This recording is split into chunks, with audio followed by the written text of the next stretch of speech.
ጎመን ሸቱ ያለ እኔማ ፍየል ቢብላይ እኮ ነው። ደግሞ ፍየሉን በርበቆት ላሙን ደሮውን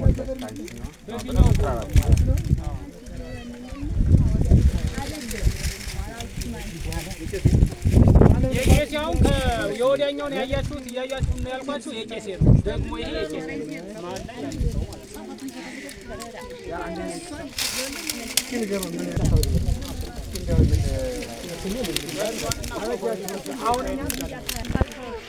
ጀምርና እኛው የደረጀ ተራዶ ተሳቅባ ቀበሌ ነዋሪ ነኝ።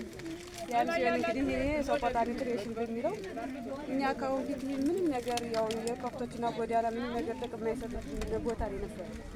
ከዛን ግን በዚህ ባሁን በሰቆጣ ኒትሪሽን በሚል ትምህርት በመጣው በቀበሌያችን ባሉት ግብርናዎችና በቀበሌያችን ባሉት ያው በቀበሌ ዋና አስተዳዳሪ በቀበሌያችን ባሉ ባለስልጣኖች በሙሉ ምክር በመስጠትና እገዛ በመስጠት ይህም ቦታ ለጥሩ ለአረንጓዴ ለማለስ ክትትልና ቁጥጥር ካለ ግዴታዬም ግዴታ በሌለው ትምህርት በመስጠት ለዚህ ላደረሱን እነሱን እያመሰገነ በተጨማሪ ደግሞ የወረዳችን አጋዥ እየመጡ እንዲህ ምክርና ክትትል ቁጥጥር እየሰጡን ለዚህ አረንጓዴ ለማለስ አብቅተውናል።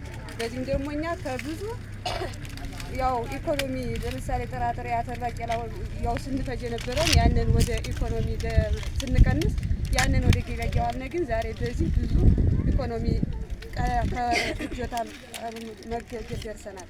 ያው ስለዚህ የፕሮግራሙ ተመሰግናለሁ።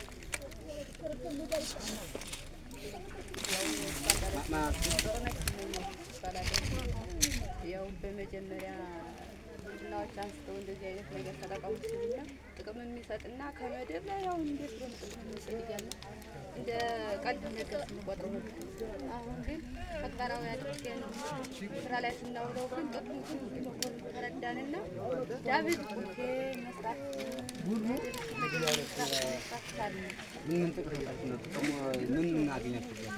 አሁን ለምሳሌ አምና ላይ ማለት ነው ባለፈው እንደዛ እንደቀጥታ ስናገዛ ነበር። አምና ላይ ጥቅም ላይ ስናውለው ግን እና ኮምፖስት ይባላል ለእናታችን አልፎ ሽጠን ለጥሬ ጨው ሽጠን ሌላ በቤት ውስጥ ያልተሟሉ ነገሮችን በመተካት ለልጆቻችን